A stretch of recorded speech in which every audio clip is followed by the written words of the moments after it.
talk about the Tylenol in pregnancy. First, this was a study that was released in JAMA on April 9th, and it was about acetaminophen, which is the brand name is Tylenol in the US, or paracetamol? I don't remember, in the UK and I think other European countries. So does it cause autism, ADHD, or intellectual disability if you take Tylenol while you're pregnant?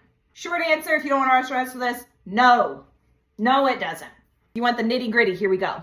First, this study was done in Sweden. They looked at all previous studies done on acetaminophen use and intellectual disability or neurodevelopmental issues and outcomes in babies, and they saw that in those studies, they did not control for biases. Most of the other studies are retrospective, meaning the children already had this diagnosis. Then they asked the parents, did you take Tylenol while you were pregnant, or acetaminophen while you're pregnant? And so that's what's called a retrospective. So they also did not control for the biases, like maybe people who have pre-existing conditions. So they need Tylenol more. So they did not control for that, which is kind of a big bias.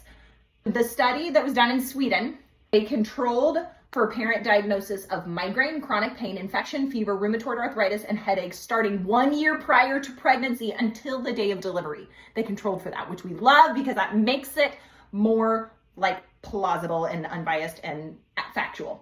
Third, the thing they did, the number of people in the study was 2.5 million children. They did only singleton pregnancies, 2.5 million.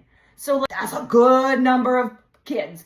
They also did a prospective study, which takes out the recall bias. Starting at the initial prenatal visit, they said, are you taking Tylenol? And then they asked every single time, they tracked prescriptions, all of it. So it was a very accurate. And so what they found initially, they said, oh, there is a slightly higher risk of autism in children and parents who used acetaminophen during pregnancy by 0.09% until they controlled for siblings who were not exposed to acetaminophen, but also had neurodevelopmental disorders. So meaning they took the siblings, the biologic siblings of these parents, didn't take acetaminophen for Charlie, but Charlie still has ADHD.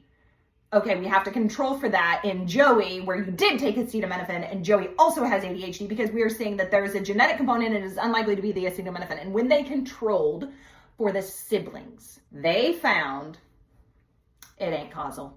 Acetaminophen in pregnancy does not cause neurodivergency, poor neurodevelopmental outcomes. It does not cause them. It ain't a smoking gun. And fucking pregnant people have to have something for pain. They can't take ibuprofen because it'll fuck up the baby's heart and kidneys. So you need to take something.